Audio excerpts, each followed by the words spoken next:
Okay, this is a political video. What prompted this is some real stupidity on what's called Trump Friends up there. Trump Friends Facebook group. This is actually a message to the right wing and to the left, Antifa, Black Lives Matter, anybody on the left. I'm also going to address something for you guys. What started this was up here. Okay, there's a horse being clubbed over the head in Syria. It's tied up. He clubs it in the head. Yeah, we'll just stop right there. Okay, so what do you think's going on there? Is it just wanton animal cruelty? Probably not, but that's what everybody thinks. You know, oh, I'd blow their brains out like yesterday, blah, blah, blah. Oh my God, somebody hit them in the head too. You Islamic scumbag. Now, most of these people probably enjoy a big plate of steak for their dinner. I mean, after all, they did vote for Trump. I want to say that I voted for Trump too, but I don't defend stupidity, and I don't support Trump in some of the things he's doing with Syria wars in the Middle East. Why? Because we didn't vote for that crap. So, that said, let's get down to my post. It's tied to a post. That means they're probably going to slaughter it. They have the decency to stun it first, right? And then the excuses start. There's quicker, less painful methods. Also, why the laughter and the joy? Well, why the laughter and the joy? It's how people are raised sociopaths over there. But that is what it is, and not really part of the argument. And so I just said, in the third world, they normally cut the neck open because there are not less painful methods. And instead of reading all this, I'm just going to say, you know, I've seen these videos before, and I engaged my brain and thought, you know, most countries, they ban guns. You can't even get a gun without a permit. So what do you think is going to be the result when it comes to slaughtering animals? They're not going to get the nice treatment like the animals do in the United States. That's just a fact of using your brain. So this guy, Bruce W. Sellers, is giving me a hard time. 40 posts later, and he doesn't want to talk to him anymore. And what came up was he wanted to know if I don't support Trump, what am I doing on this page? I didn't want to answer him because he asked me about 9/11 or something, and I pointed out to him that you're probably one of those people that believes that Assad gassed his own people, aren't you? And so we got on to that topic, and he quickly wanted to shift the debate to a more defendable position because I told him, well, I've done my research. Let me get your opinion of Assad's gas attack once I post it for you. And it took me a while to find it while we went back and forth. Try to find some pertinent posts here.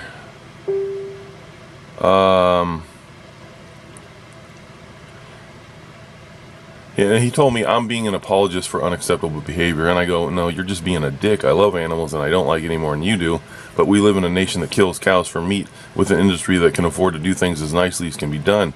You're just making excuses for what I am telling you. If they used a rod or a knife, he said they should use a rod and push it through the horse's eyeball into its brain. I said if they did that, you'd find a problem with it too. Now stop being a dick to me because of something else you don't like. I don't like it either.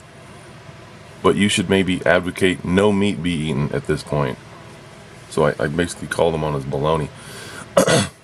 I finally did find my research on the Assad gas attack, and he wanted to know what I thought about 9/11, and that's where he's trying to shift the debate to a more defendable position. I wasn't going to answer any other questions except for the gas attack because he needed to see that he was wrong before he goes and asks me other stupid questions. And he says, no, I'm trying to, I refused to, I said, if you want to know, you can PM me, because I didn't want to cloud up the thread. No, I'm trying to determine, continue discussion with you is worth my time, and clearly it isn't because you are a lunatic. And I said, well, actually, no, you're just looking for a way out, and that's the truth of that matter. So I did post my stuff on the gas attack, and I said, go ahead and refute any of that with facts, not your opinion, Bruce. Follow-up post. It will take a good half hour to digest that too, so posting before such time here will be telling. And he says, I've already written you off as a lunatic, so I won't waste my time. Translation of that is, I refuse to look at the facts because I can't win with you. You have proven me wrong, but I can't face it. And I told Bruce to fuck off, and he was the waste of my time, because it took me considerable time to dig up this information and find it for him, and now he won't even look at it. If you want to look at it, maybe you can find this thread. But Syria says gas tax, or Assad says Syria should be secular. I not only prove that the gas tax were probably baloney, but they're totally lying about Assad, about him being a dictator and all that. Bruce also brought up the prior gas attack, I think 2012 or whatever. Maybe it was 2014 or 15. And there's a video. UN suspects rebel responsible for sarin gas. There is no proof that the rebels did it, but there certainly is no proof that Assad did it either. Otherwise, the media would have put it out there, and it's not out there. So, there's my proof. The UN suspects the rebels. When the UN says that's pretty telling, because usually they're trying to lie. And so I asked Bruce, where's your proof, Bruce, that Assad's government did the last gas attack? Just post that for me. And of course, there's nothing here. Now that brings me to my point about Trump voters. The majority of them. They can post something about an animal being abused and think it's abuse when really it's just tied up for dinner. What does that say for the people on the right wing that are battling the people on the left? The left, a very cunning, very challenging enemy, a very sly, underhanded left wing that you guys are dealing with, and you can't even figure out that this is a dinner time table here, a dinner time tale here. And so, what does that say about the future of America? I pretty much say it's doomed. There's way too many Trump voters that voted for Trump to see him attack Assyria and then defend it.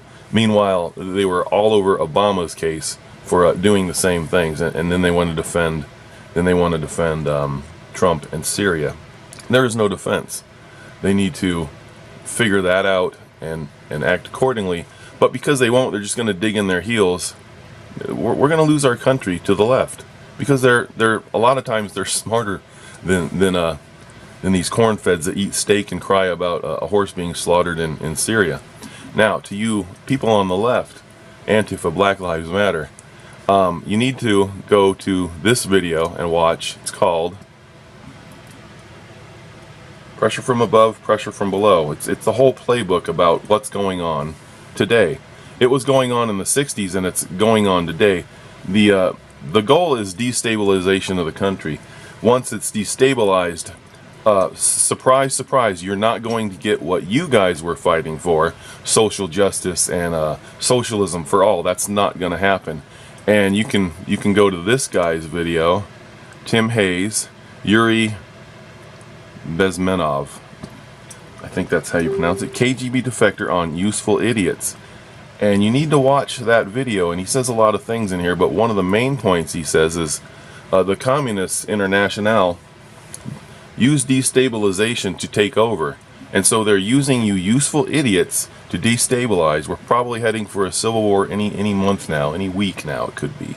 It's what you guys are pushing for. The media is so fucking corrupt that if nobody shoots at each other, they'll just say that we are shooting at each other. That's how bad the media is. So he goes on to say that once the destabilization occurs and the takeover happens, they no longer need the useful idiots, people that were in the street causing the destabilization, crying about racism, crying about social justice. They get rounded up, they get a bullet in the back of the head, or they get, and that's at worst. At best, they get deported somewhere, they end up in a fucking prison. And that's exactly what is going to happen to the left. And it's because you guys are supporting the establishment. You don't seem to realize that. The establishment is paying for your whole destabilization effort. They're paying for you guys to get out and protest in the streets. They pay the money to do the organization. Soros is one of the lead henchmen there. And so, yeah, when it's all done and they don't need you anymore, guess what? So you guys are just as stupid as the right wing, but in a different way. And between the right wing being stupid, thinking that there's animal cruelty going on when it's just a dinner time tale, and between you people that parrot the ideas of the globalists. The globalists have a meeting with the Trilateral Commission, or Bilderberg sets the agenda. What happens a few months later? You see these left-wing pressure groups. All of a sudden, they're touting what the globalists were saying at these meetings. Hello, where do you think it's all coming from? Bunch of fucking morons. So this country's doomed, and it's because of people on both sides. Discuss.